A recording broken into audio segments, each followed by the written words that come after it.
There's a kind of tiredness that doesn't come from doing too much. It comes from being capable for too long. From holding yourself steady, quietly, without needing anyone to notice. Take a breath here. You don't need to arrive anywhere else. This message meets you exactly where you are.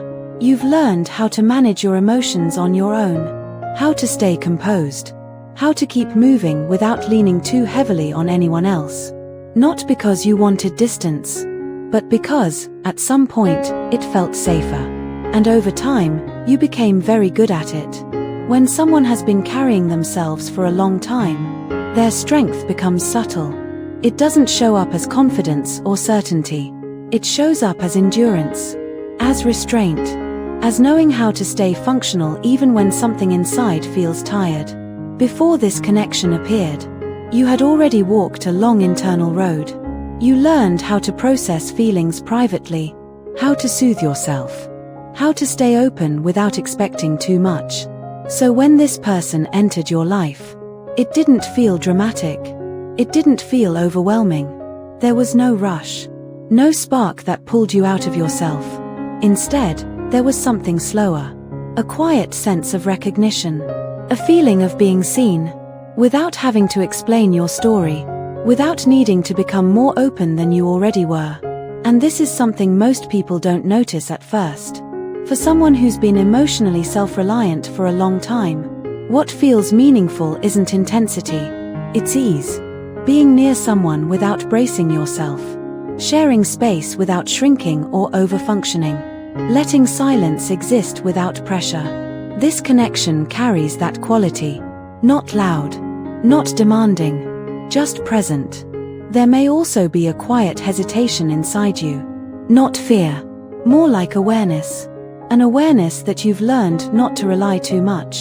That needing someone once felt risky. That being okay became a form of protection. This layer doesn't need to be resolved. It only needs to be seen.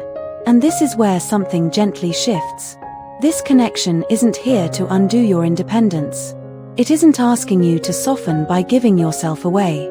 It isn't testing whether you're ready or healed enough. It's simply showing you that self-trust and connection can exist together. You can be grounded and still allow closeness. You can be emotionally mature and still rest beside someone. You don't lose yourself by leaning. When the space you lean into is respectful. This presence doesn't push past your boundaries. It doesn't rush intimacy. It doesn't ask you to perform vulnerability. And that's why it reaches a deeper place in you. Because somewhere inside, there was a belief that you had to stay strong to be worthy of love. That you had to have everything together to deserve gentleness. This connection quietly challenges that belief. Not through words, but through how it feels to be around. And this is where things soften. You may notice yourself exhaling more easily. Not because something is happening, but because nothing is being demanded. This meeting isn't important because of how long it lasts. It's measured in what it touches inside you. The part that once questioned its own worth. The part that learned to minimize needs. The part that associated love with effort and strain. This person doesn't arrive to fill a void, but to remind you that closeness was never a weakness. Some people enter our lives not to stay, but to open a door inside us. A door that leads back to self-trust. To softness that doesn't diminish you. To the knowing that you deserve connections that don't require you to become smaller.